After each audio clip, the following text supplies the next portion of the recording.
Natapos ninyo ang task sa loob ng 6 minutes and 49 seconds.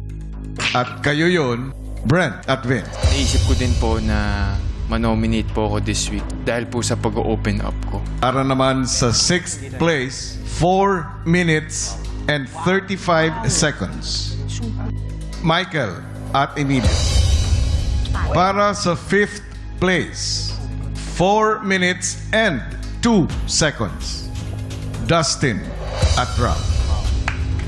Para naman sa 4th place, 4 minutes and 1 second. At kayo yun, Josh and River. At para sa 3rd place, natapos ninyo ang task sa loob ng 3 minutes and 40 seconds. Will at Asnir. Dalawang duo na lamang ang naglalaban para sa immunity. Ang nakakuha ng pinakamabilis na oras ay kayo,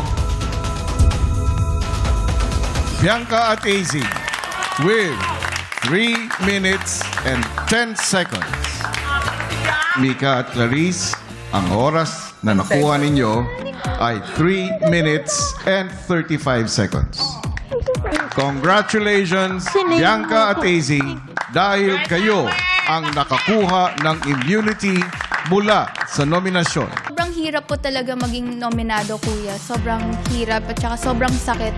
For a whole week, mag-overthink ka kung aalis ka na ba or hindi. So, sobrang bigat po talaga sa pakiramdam. The other day, something happened po in the house and medyo napagalitan po si Bianca and I wanted to keep her safe from the nomination. I don't want her to experience the same thing that I experienced and then alam ko naman na kaya po talaga ni Bianca.